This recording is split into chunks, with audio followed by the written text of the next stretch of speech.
in game theory, they talk about the zero-sum game.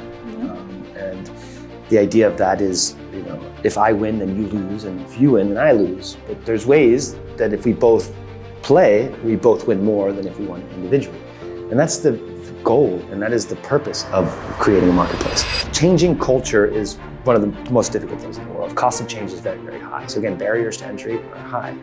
Creating something that didn't exist, everyone is against it. Consumer behavior does not work that way anymore. With scale, there's a risk of things being stale. Did you have a moment of, oh, what have I done? Alex Samuelson, welcome to the podcast. Thank you. Really great to have you on a bright sunny day in Mauritius. You're part of my Mauritian mini-series, as I've been calling it, full of sunshine. And humidity. Love it. So Alex, tell us a little bit more about yourself to start with. Wow, okay. Open-ended question. Not bad. I was born in the United States. My father's from America, my mom's from Colombia. I moved to Mauritius 10 years ago. Before that, I was in Madrid for 5 or 6 years, where I met a girl who was Mauritian. And obviously, being a good American, I wasn't too sure where Mauritius was on the map. But within 5 minutes of meeting my first Mauritian, I had met 15 of them. Apparently, you guys travel in packs. But it was probably one of the coolest group of people that I ever met. And I fell in love with the people and the culture. And then I came here and I was like, wow, this is how you guys live? And I was like, I want this. And that was 2008. And then I ended up marrying her in 2013, etc. Is when we moved here. So from 2013, I had to find a job. We could have moved back to the US whenever we got engaged, or to Colombia. But I decided to put myself in a position to figure it out. I also wasn't ready to go back home. I kind of wanted to continue my travels and etc. And yeah, I mean, ultimately, I've been in Mauritius now 10 years, 3 kids, and Loving it? Yeah, I mean, I'm loving my family and my children, and obviously, the more kids you have, the more responsibilities there are, and obviously there's a lot of pressure to make sure that you don't die and that you succeed. I particularly really enjoy the reference about Americans not knowing much about Mauritius. Which is clear. I mean, again, it's just the geography, I think, the way we look at it. No, it's the education system. Do you think? The American education system? Yeah. Okay. I think I was going to more diplomatically say that. I think speaking to my colleagues. Maybe don't put that in there as well. Speaking to my colleagues, it just feel like Mauritius is kind of out of the way for them. And I think obviously with the tourism market being mainly the French market, the European markets feels like there's a clear awareness of where Mauritius is versus usually with my American, whether that's friends or colleagues, they kind of get to know. But if you're speaking to someone out of the blue, like Mauritius, no idea. So I can guarantee you can walk down any street in America and 8 out of 10 people will have no idea, if not. I mean, and I'm being nice on that 8 out of 10. They will know Madagascar because of the movie, etc. But right. Mauritius specifically, I think that, once you learn about it and you see it and you experience the culture, you want to know more. And obviously, Mauritius on vacation is the best place in the world. Living here is different. I mean, it's very, very. It's small. It's not a New York. It's not a Madrid. It's not. It's small. It's small. Which again, it goes well for me because again, I mean, starting a company and trying to succeed there, you need to be able to be ultra focused.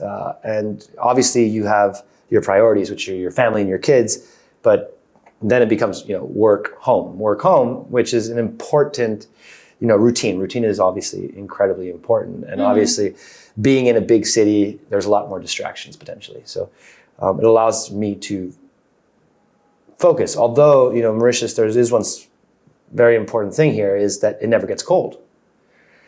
So you never really see time go by, right? It kind of feels the same throughout the year. You kind of 10 years can fly by because you haven't been cold. So in any other country, you have your seasons. You have fall, then winter. It's cold. You're inside, and then there's a clear break, and then it gets sunny again, and it's hot, and da da da. So that's like the one, let's say, nuance of Mauritius. I think that people have a hard time with because you don't see time go by. Just that the year passed. Wow. As someone with, you said your mom is from Colombia, so you've got Colombian heritage there. Your dad is from the US. You've met your partner, now wife, when you were in Spain, kids in Mauritius. Quite a rich history, not just the location, but also in terms of origin and who's from what or who's from where. Where does that leave you in terms of having maybe a slight preference in terms of where you would live if you were to do things all over again? I mean, if I had to do things all over again, I would do the exact same thing. I think you have to choose love, right? I mean, you have to choose that. I mean, I know that I will have some regrets, my family being on the other side of the world. My nieces and nephews, I don't really get to spend time with. My brother and my sister, I miss a lot. My parents are getting older every day. And I mean, so am I. I mean, if I'm almost 40, that means that they must be really old at this point. Hopefully they don't listen to this. But no, I mean, in terms of my rich history, let's say, of culturally, I think what it has made me is adaptable to being anywhere, to communicate with anyone and being open and comfortable in any situation. In America, I am not American, right? My heart is always in Colombia. But if I go to Colombia, I am not Colombian. Like, anyone would see me and they would think, oh, well, he's American. He doesn't have the characteristics of a Colombian, if that makes sense. So technically, I'm from nowhere, and that kind of makes it easy to move and then readapt. And I think adapting is the fun part. And that's kind of why I think, being an entrepreneur is kind of in my direction, because it just requires, you have to be highly adaptable. So let's get into this. You talked about the company being MariDeal, which is one of them. I don't know if there's more, but we're going to get into that. But let's start with MariDeal. So the business, the first digital online marketing place, if you can call it that way, that was launched in 2013. So it's been 10 years now. Yeah, it's been 10 years. The 10th of December. The 10th of December. Yeah. Oh, wow. Okay, great timing for recording the podcast and exactly. for 1 decade to reflect on it. Let's go back to the beginning. How did you come up with the idea? Well, whenever I moved from Madrid to Mauritius, I had just finished my MBA. And then I had gone and worked for one of my professors for about a year before that. During my MBA, we had to do a thesis, create a business plan, etc. We created a company called Spainism, which is similar to what MariDeal is today in terms of an e-commerce company that has all these categories from spas, activities to restaurants. So what MariDeal is today is we are an online booking platform, a marketplace where we sell hotel deals, spa deals, activities, restaurants, events, pretty much anything to do with hospitality and leisure for the domestic market was the niche that we chose. We knew that we weren't going to be able to compete against Booking.com or Expedia. They have, their market cap, billions of dollars. And then obviously, they're hundreds of millions of dollars they have in market research. So we weren't that. And we think we started MariDeal with $10,000 or something. And within 2 months we were profitable, and we've been profitable ever since, 10 years later. So we've grown substantially, which is a blessing. But back then it was strange because internet didn't exist in Mauritius, really. People were online, but maybe using social media or Facebook. We were the first e-commerce company in Mauritius, right? E-commerce did not exist in Mauritius prior to December 2013 launch. Right. And domestic tourism was not a thing either, meaning Mauritians weren't going to hotels, or they weren't quote unquote allowed in the hotels, or at the time. So what we were able to do is kind of centralize and democratize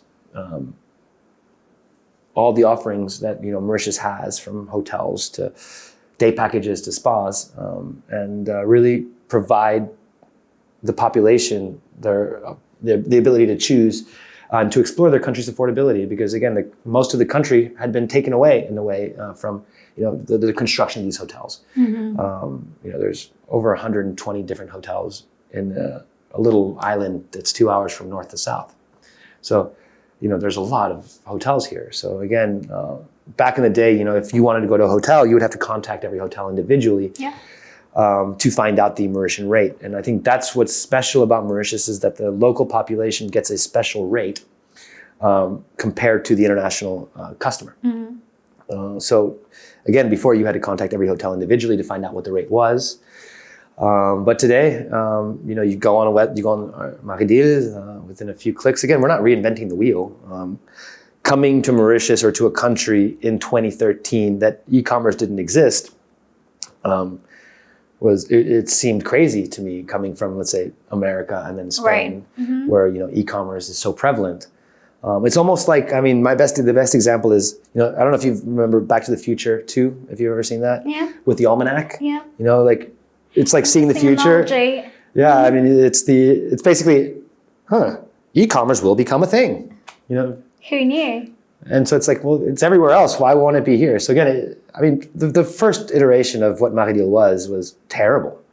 I don't have a background in engineering. I'm not an engineer or a coder or anything like that. And I was responsible for the development of the website. So who gave me the authority for that? But yeah, within the first month we were already profitable. So that was, it's been a crazy journey. So you talked about how internet was not prevalent in Mauritius back then, and equally for anyone living abroad, especially the likes of Expedia, Booking.com, Skyscanner for flights. These are all well-known websites, and that's almost like the go-to if you're living abroad.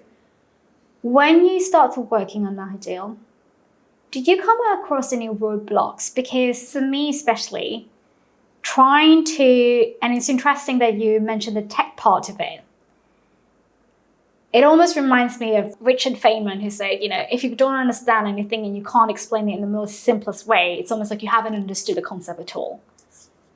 When you were trying to pitch it to other people or even work on it, while you may have understood the concept, what MariDeal would mean, did you think like it made sense to everyone involved? The idea of building a marketplace, I think, is, and the benefits to those that participate, is still kind of part of the education that is still happening today. In game theory, they talk about the zero-sum game. And the idea of that is, if I win, then you lose. And if you win, then I lose. But there's ways that if we both play, we both win more than if we won individually. And that's the goal. And that is the purpose of creating a marketplace. But many hotels or many, let's say, activities or spas or restaurants that may or may not have not participated in the beginning or may still don't participate today,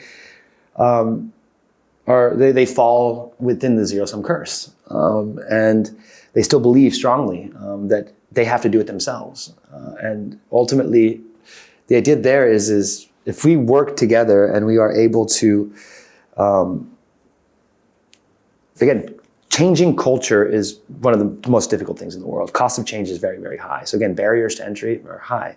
Creating something that didn't exist, everyone is against it. No one wants MariDeal to succeed. No one wanted MariDeal to succeed. Before MariDeal, hotels were making all the direct bookings themselves, if and when. And more margin. Yeah, obviously. And they were, but again,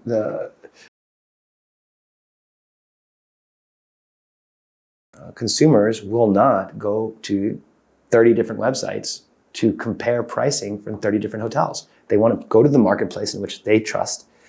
They will then be able to compare and contrast and then make a decision. Now, again, they can still contact the hotels after they compare and contrast on MariDeal, which is, again, a direct win. So by being on MariDeal, the hotel's direct bookings increased by 20-25% than what it was before. So again, that's no commission to us, or we don't make any service fee on those direct bookings. But that's the benefit, that's the win-win that we provide, right? If a person does buy with us, we get our service fee. If a person doesn't buy with us and buys with you directly, well, we still win because you won, right? So again, our goal is domestic tourism, which is the focus is on the Mauritian population going to the hotels. So technically, our company is highly reliant on market conditions, which is basically like the more tourists that come in that take up rooms, the less room we will have for sale, supposedly. But there's enough hotels here that there's always empty rooms, But again, the barriers are high. Hotels, families, all of these things are parts of the Mauritian culture that has been set for a long time through generations and generations, and no one wants anything to change. Everyone wants everything to remain as traditional as possible for as long as possible, because that has been what has worked. That has been what everyone has made their bets in. And I came in 2013 and bet on the digital future. I bet on e-commerce. I bet on the digital future through hospitality and tourism specifically. And then obviously today with AI and all these other things that are happening, you have to be able to really build a real engineering team, a big tech engineering team, to be able to think, okay, well, where is the world going in the next 5 to 10 years? And then how can we be part of that journey? Not only locally, but in terms of expansion as well. You don't have to give me your stats. And I also understand there's also like a competitive edge here. But when you think about your success, and granted it's a bit subjective to each and all, what are some of the metrics that you track internally to keep up to date with what MariDeal-the's current success rate is versus when you first launched the business? Other than turnover and profit, is it click rates, for instance, on the website? What are some of the KPIs that you're looking at more closely? Yeah, I think as we go down this whole, let's say, predictive analytics model in terms of creating, let's say, AI systems and infrastructures to be able to really create the correct customer journey, the idea is repeat rate. You need to be able to properly segment your customers automatically, so that, again, you can communicate differently to different people based on what they click on. Again, if I know what you've purchased and what you've clicked on, and again, collect all the data that you're providing me, I can provide you better results, which will increase your satisfaction because you don't have to have such a hard time taking. So conversion rate is obviously one of the most important things. We fight to increase our conversion rate by 0.01%. Wow. And for us, that's a win. If we can do that, every quarter, or even like every month, that is what we want to be able to achieve. But obviously, again, right now Mauritius is basically 100%, or let's say 80, like 95% on the local market, Mauritius. And our ability, the next steps of, 10 years since we've been here, and now we're trying to move into a different direction where we do see a lot of potential, which could be interesting, that I can explain later if you like. I think it's quite interesting also thinking about, because I am quite a regular MariDeal returning purchaser. So when I look at my MariDeal portal, for instance, I suppose that also gives you an idea of my purchasing power, some of the deals that I've been buying or what sort of hotels I've been going to. Have you already, and it seems like the answer is yes, have you already started integrating AI to help you define the purchasing power and segmenting that clientele? Yeah, I think that's the most important part. Now, people use AI and throw it out there, or predictive analytics and throw it out there. But there's a lot of different types of models, because again, predictive versus causation are two different perspectives, which require a lot of different infrastructure changes. So again, causation for me is kind of even more interesting than predicting, because predicting is me trying to guess what you'll click on next based on your pattern. But causation is basically what caused you to click on it. And if I can understand the reason, then I can predict at a higher rate what your next move will be.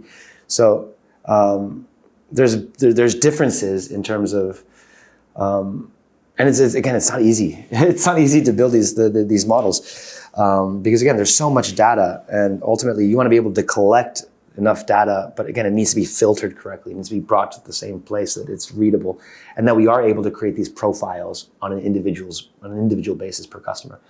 Once we understand what segment every customer falls into, then they'll fall into a different customer journey depending on what it is. And I think that automation and that customer journey which we're creating in the AI models that we're building, whether it's predictive or causation is way harder to achieve.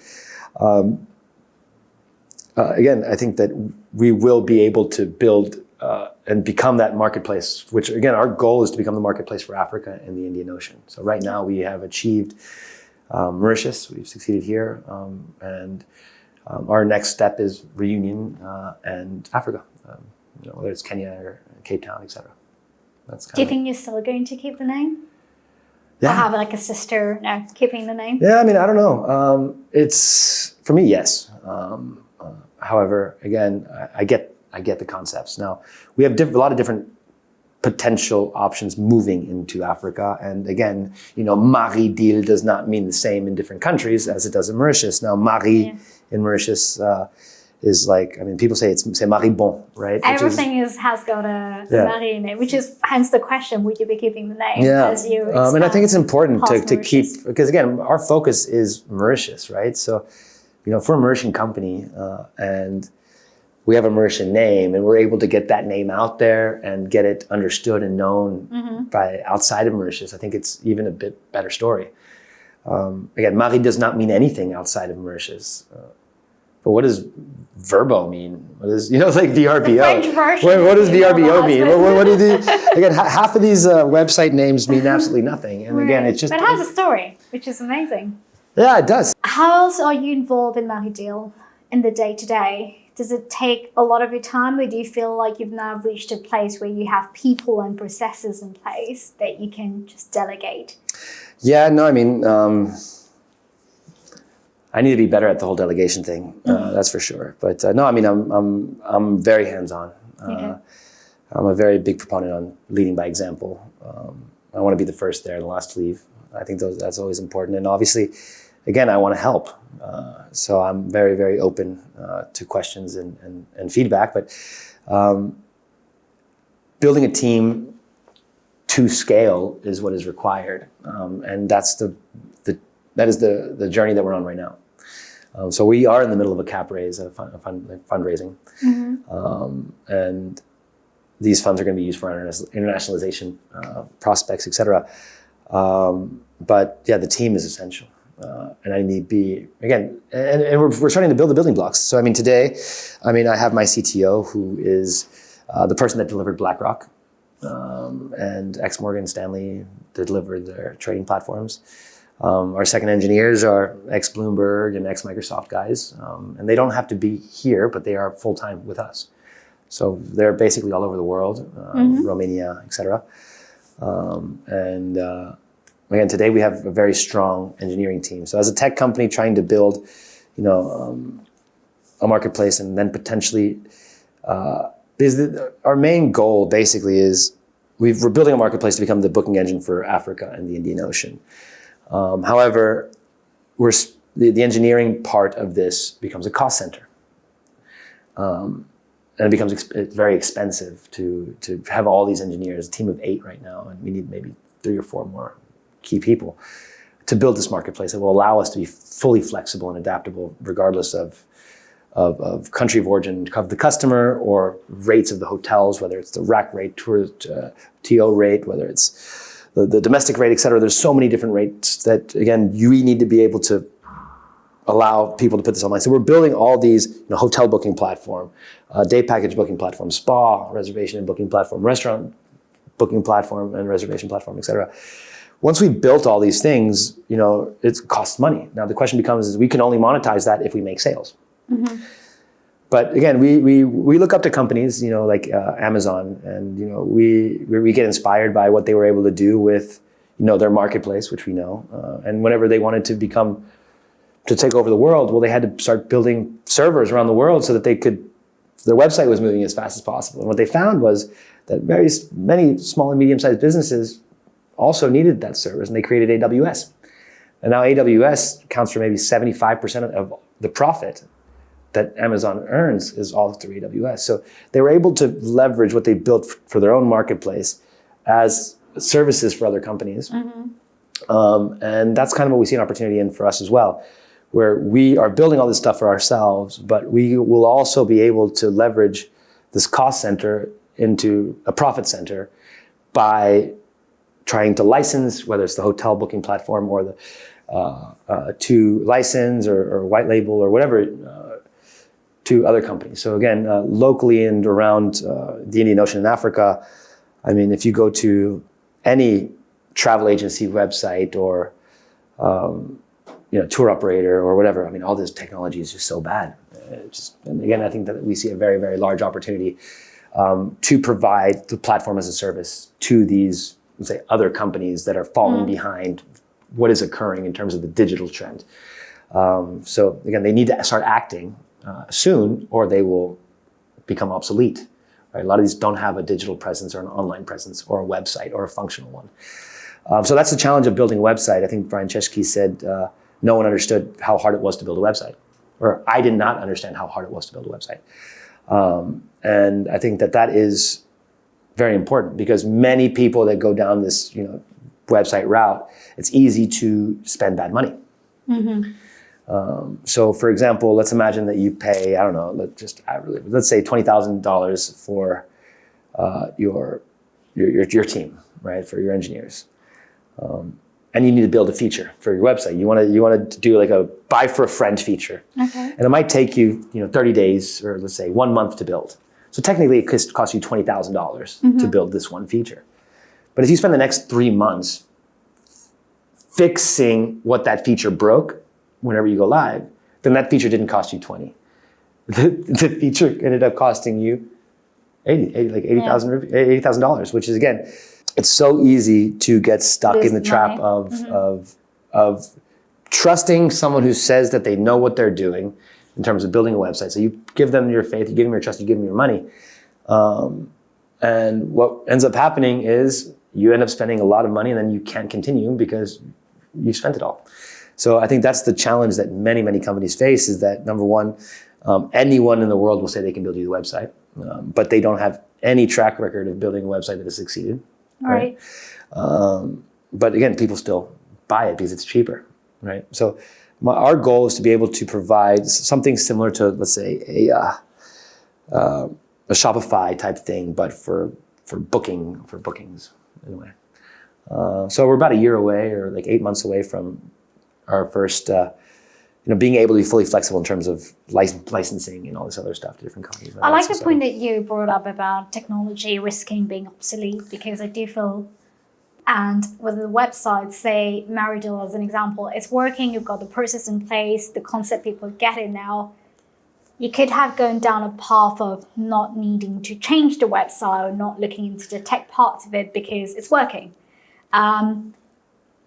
It's such a consumer-centric business. As the business is growing and it's scaling up, and you say you've got 95% of all your customer base being from Mauritius, how do you go about, and I suppose you would have issues such as people raising complaints or this deal didn't go as per planned. Do you allow this, or do you limit that to just your staff who take care of that particular part of the business in terms of customers coming back with, issues and complaints? Because I suppose with a business like this, you're bound to have it anyway. Follow up with customers that have a bad experience. It's not necessarily scalable. If we become a booking engine for the world, I wouldn't be able to contact every single customer.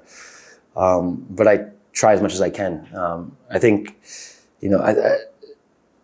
I forget who said it, but basically, before you can do something that can scale, focus on what can't. So if you can contact these customers, it makes a difference to that customer. And it's very, very important to make that effort. It's easy to stay behind and delegate that. But I try. I mean, I think I talk to maybe 15, 20 customers a week. It's not a lot, but again, it's my attempt to really reach out to our population, really listen to our customers, and let them know that, we do care. And again, I think that in the future, I don't know if I will be able to do that forever, but again, it's not scalable. You can't do that if you're all over the world and dealing with hundreds of millions of customers. But I think it was it was Brian Chesky's story, Airbnb story. Yeah, it was that. Because he was in California, and he was one of his advisors asked him, where are your customers? And he said, well, in New York. And he said, well, why are you here? Go to New York and talk to them. He's like, well, I can't do that. He's like, well, you can do that now because you're small enough to do it now. So again, MariDeal is a good business. It's a good local business. It's a good story. Again, whether it's successful or not, I mean, it's in the eyes of the beholder. I don't feel like we've achieved anything yet. Really? Of course. It's the curse of an entrepreneur, right? It's like you're never happy. You're never happy. No, but you're never happy because, I mean, it's a challenge, and once you achieve a long-term goal, you're already on the next goal. Okay.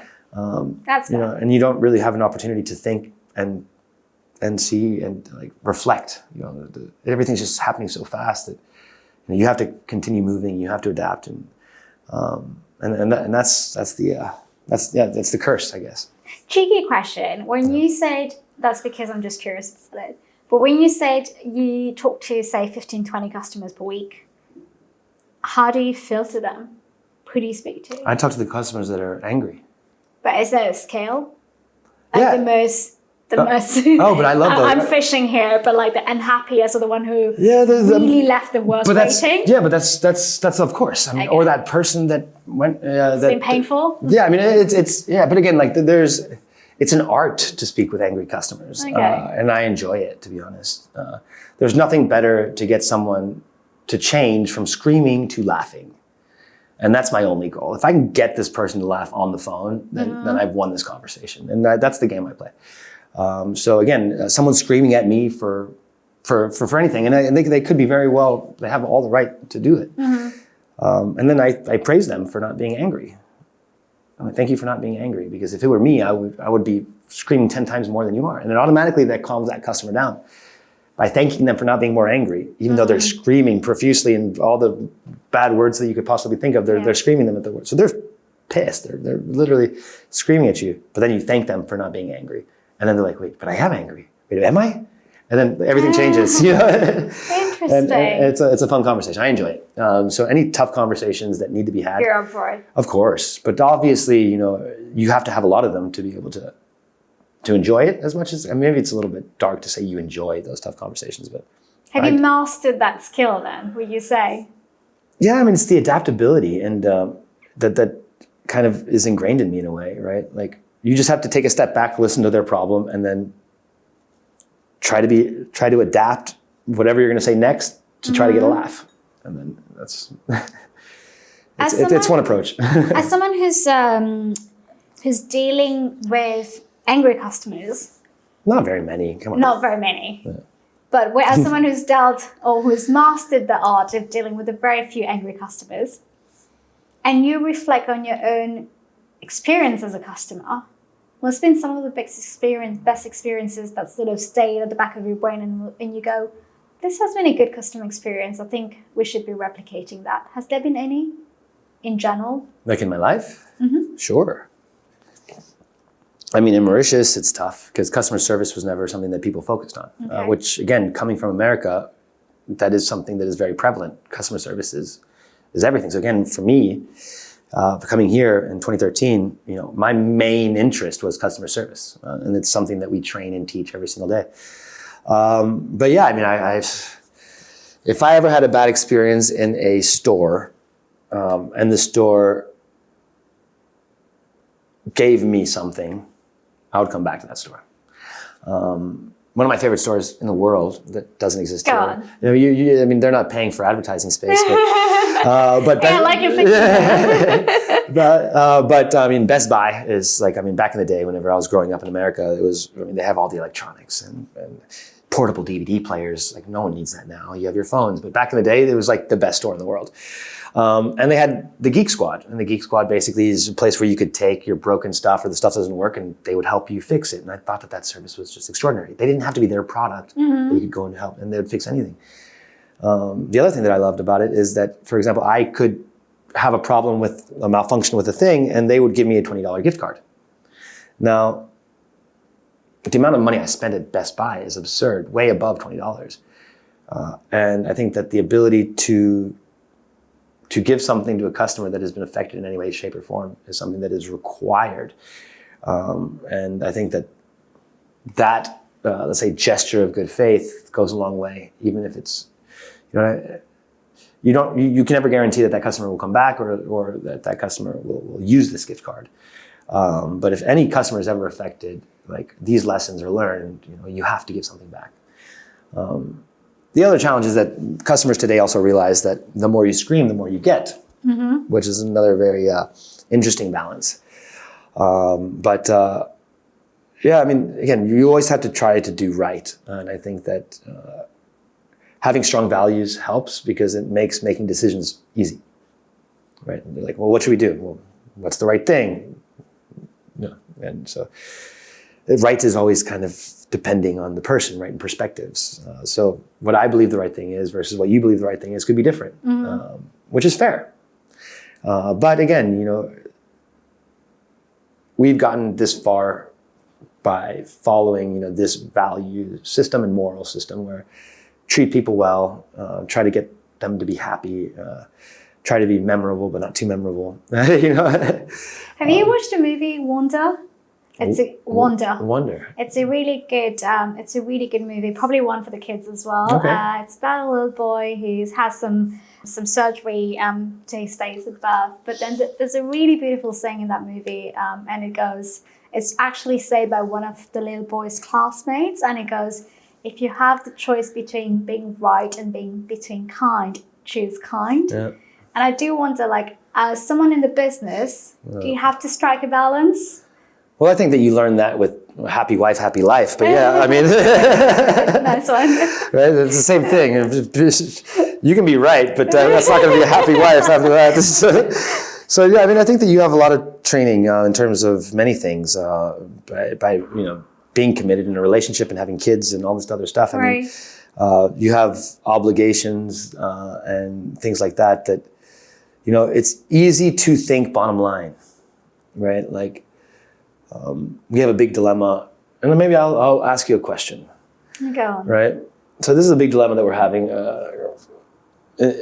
internally as a company. And basically, we've always been incredibly flexible, meaning a customer could make a purchase and, if they need to amend the dates, call my team, we'll fix it for you, whatever. If the hotel agrees to change the dates, like if the hotel agrees, then we'll change the dates, no problem. Now we started getting a lot of phone calls, and again, the more people that call, the more staff you need to hire for amendments, etc. And I think that's an important thing. So our COO, and which again, she's extraordinary. Thank God for her.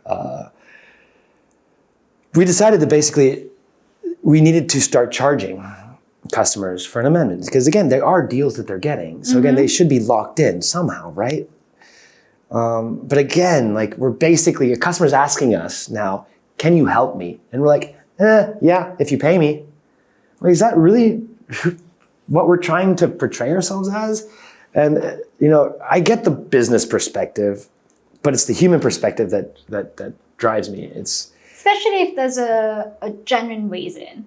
Oh, genuine reasons are obviously, like again, but what is a genuine reason? And ultimately, again, everyone will invent one. Once I know that the genuine reason is my mom died, my mom, again, everyone has $5,000. You're not going to ask for a death certificate. Oh, no, and they do. In fact, hotels do. Oh, really? I refuse. A hotel's like, I need a death certificate. I'm like, I'm not asking him for a death certificate. If you want to, you can. But I refuse to ask any human being for it. It's a little bit too much. But my point is if you want something, it's my job to help you get it. And I shouldn't be thinking, win right now, right? And I think that that's what you're thinking in terms of, this is the argument that I'm having with the team. And obviously, I know I want to leave it open to the team to decide what we want to be able to do. So it's still kind of, and we can follow up next year whenever you're back, as to what we decided to do on that. But what is your perspective on that? Again, if you're a business owner and you're negotiating, you have a big team of maybe 80 people. Our next competitor maybe has like 10 people on their team. Right. So we have a lot of payroll. We have high quality customer service agents trained, et cetera, that we're training, et cetera, every day. And yet, a customer calls and says, I would like to change my booking, and our policy is to charge that customer. I'll tell you the customer perspective and then the business perspective. So I manage an Airbnb with my dad, and increasingly I've been like, Dad, I think when you look at the European standards, you should start adding cleaning fees. You should start adding late check-in fees, because we've been in, sometimes my dad's been in for like a check-in at midnight. My dad is kind of too kind for that. He's like, no, let it be. Like, you build a clientele, and this is how you build your network, and they are returning customers. I understand your dad. That's you. Am I old? Is that what you're saying? Not at all. And I think I think I've spent some time here, and I see him with his with the people staying at the villa, and you kind of see like almost like a personal relationship he builds with them. He sees them, he needs to drive them or like drops them at Super. Like, he'll do that for, like, obviously not charging them. And I can see how you build returning customers. I think from a customer perspective, it's a bit frustrating, because you go, well, why? I'd assume you wouldn't be able to understand me. But I think overall, my preference would be increasingly a modification charge, or like a sort of charge to amend, isn't too surprising. It's almost like the go-to standard. Although I think there should be somewhat of a leeway of a time frame. If that's going to be 7 days before your booking, or if that's going to be like 24 hours. And then at the end of the day, we don't actually get to choose, because it's up to the hotel whether they'll agree to an amendment or not, right? So no, it's the question of a lifetime. Ultimately, my COO is very much kind of the way that you speak to your dad, she speaks to me. So one of the questions that I had was, obviously, now that we have quite a few e-commerce platforms coming up in Mauritius. There's like 7 or 8 now. Okay. They look identical, or they try to look identical to ours. But, which is, sorry, what was your question? No. So when you compare, or I don't know if you would even compare yourself on the competitive landscape, and you look at your nearest competitor in terms of market share or in terms of revenue, how do you feel about the competition in the field that you are? I think competition is incredibly important. We were basically by ourselves in this space for about 4 or 5 years, from 2013 to maybe 2016, 2017, maybe, I don't know. But I mean, we're blessed to have around 85% market share on the domestic market. And again, being first mover is important. Timing is important. Luck is important. Again, if I moved to Mauritius in 2018 to try to start MariDeal, then it wouldn't be not even close to where it was. So timing was super lucky, I believe. But I think competition is important. And again, people do try to compare what our competition is versus us. They're still on WordPress. Right? They don't have an engineering team. They're not building AI models or even understanding how to, or maybe what that even means. So again, competition is important. The more they advertise, the more we make in sales. So it spurs demand where there may not be, and at the end of the day, the customer will decide where they buy, and one day or another, they're going to end up buying with us, and they're going to find out that our experience is superior. And then that's how we'll have them. So do you still feel that this is a field with still high barriers to entry? Oh, the barriers to entry are getting higher and higher. I mean, back in the day, there was absolutely no competition. So you could launch a terrible site and still be... Yeah. I mean, and we launched a terrible site. It was bad, but it was the only one. Today, again, the amount of money that we spend in development, engineering, and growth is substantial. And unless you're able to come in and... I think, again, you would need at least $1 or $2 million to try to even attempt. We entered this market with 10,000 or 20,000, 10,000 each. Yeah. So, today, barriers to entry are really, really high. The customer has already chosen, in a way. And our focus on customer service. And MariDeal's only risk as a company basically is, number one, the whole country shuts down, which happened for 2 years. And that our customers stop loving us. And for me, that's the most important thing, is to make sure that our customers continue to love us. So anything that we can do to help anyone, we have to be able to do. Because if we don't, that's where the stop loving us starts taking effect, one customer by one customer. And everybody, again, you show one person a good experience, they'll tell 10 people. Same thing about a customer that has a bad experience. So again, be nice. It's not that hard. Be nice. Really nice. Yeah. When you think about MariDeal's 10 years or decade of existence, right? Good time for some self-reflection there. What do you think has been one or few highlights, good highlights over the existence of MariDeal so far? I think one of the most exciting moments of MariDeal's 10 years was the first week of launch. One, because the website was terrible. Two, because for the first 2 days of launch, our credit card payment gateway didn't work. Okay. And three, because the third day, whenever it did, we got our first credit card purchase. And that feeling of getting that first credit card purchase was exhilarating. Nice. I'll never forget that. Obviously, I think that I have to say the people that I've met. I mean, the MariDealers, the people from our first employee to our last one that was just hired yesterday.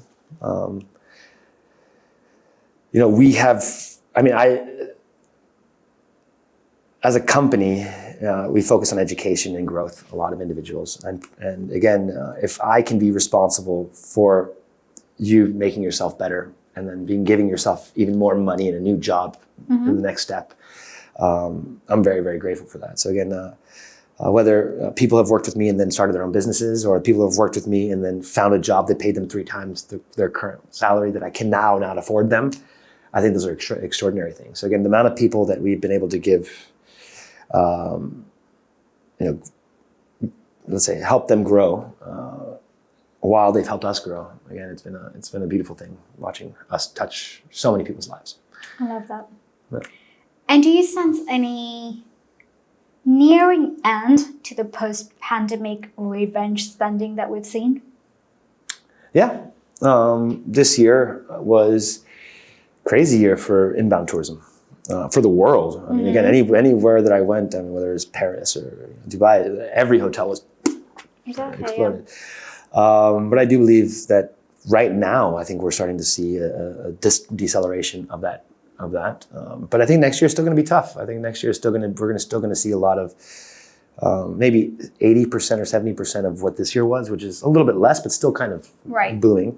But I think that maybe we have 70% of what this year was for one more year, and then we'll see kind of things back to normal. And maybe more of a rhetoric question, but thinking about Mauritius in general, and maybe selfishly I'm asking for myself, so someone who's looking at real estate and thinking about more like the tourism aspect of Mauritius, do you think it will ever go away, tourism as an economic pillar of a country? Or do you think something else could risk being a more important pillar of the country, since that's clearly one that your business depends on? Interesting. I think that the entire country has. There was a time sugarcane industry, right? And I think that all the sugarcane has disappeared to build more hotels and things. But I think the country, if that ever does occur, I think the country is in. I don't know if you're allowed to curse here. Big shit would be the word. They've invested so heavily in the hotel and tourism industry that can't happen. And if it does, that'd be tough. In terms of what industry would take over, don't know. There's at least 14 golf courses also in Mauritius, right? I mean, like 2 hours north to south, 14, 2 hours from north to south, 120 hotels.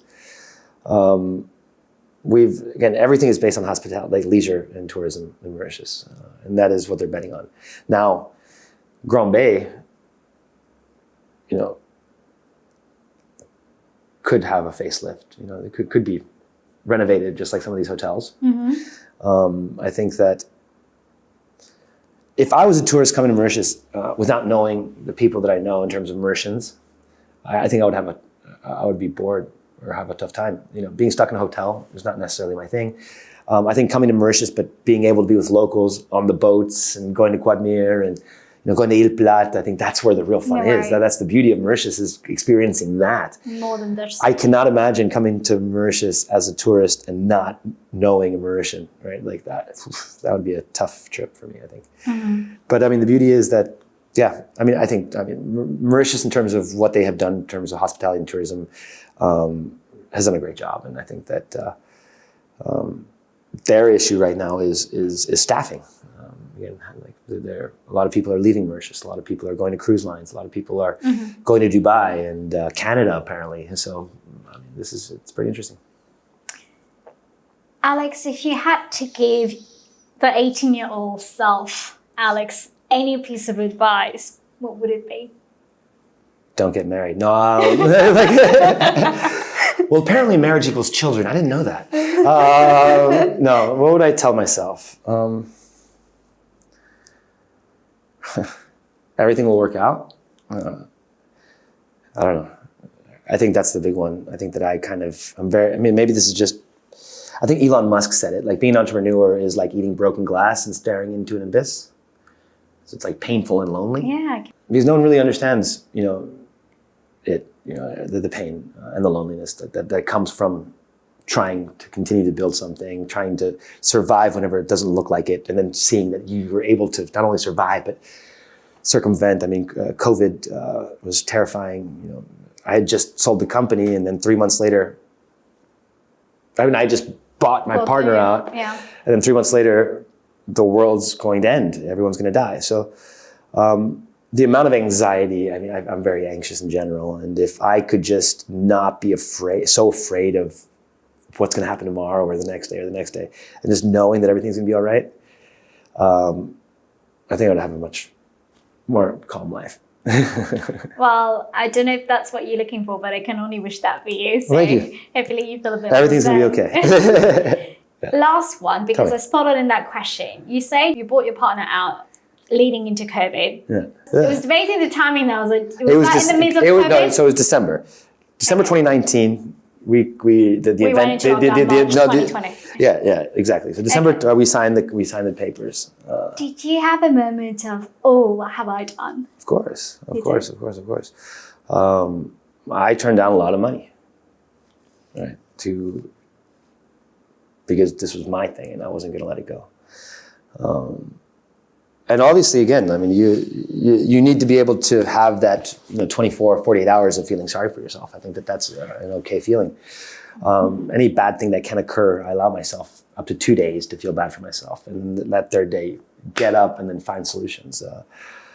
So yeah, I felt bad for myself. But then I got motivated. I had a epiphany.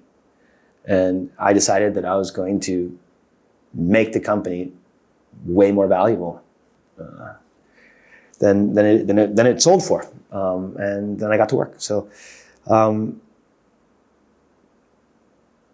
yeah, I don't know. Like, I mean, I was very inspired by, the Victoria's Secret founder story, which again, you can look into. But I think that working hard to overcome that type of thing. So as of today, we're in the middle of a fundraising and we are raising at 3 times the valuation of what we sold at only 2 years ago. So today the company is 3 times more valuable than it was in 2019 when we sold. So I finally made a good move where at the time I felt like, but again, we all thought we were going to die during COVID. So again, I thought it was over.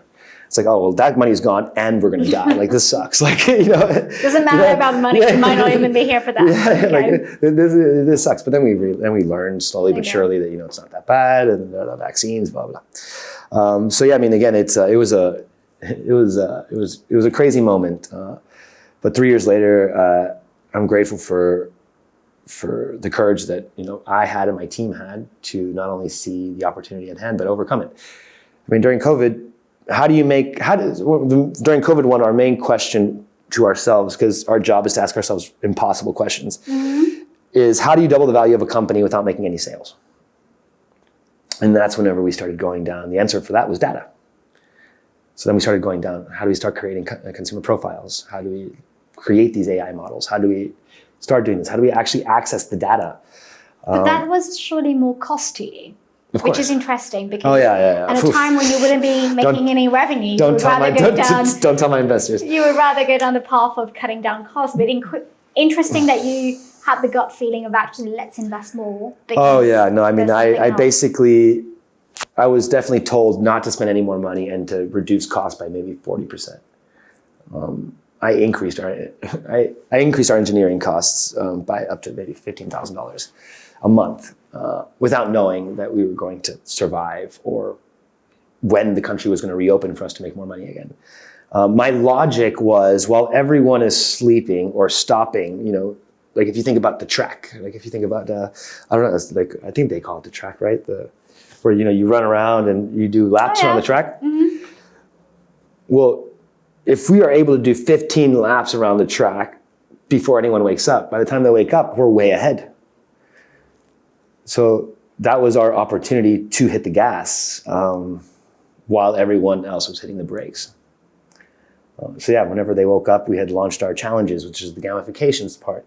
We had created the extranet, which we launched only 8 months after that, which allowed us to provide real-time data and analytics to our merchant partners and to be able to, like, a real reservation platform. This is kind of where we spend our time. And this is why we're able to be 3 times more valuable after 2 years. Or 3 years now, Jesus. Yeah. 2019 is now 3 years ago. My God. Almost 4, yeah. Yeah.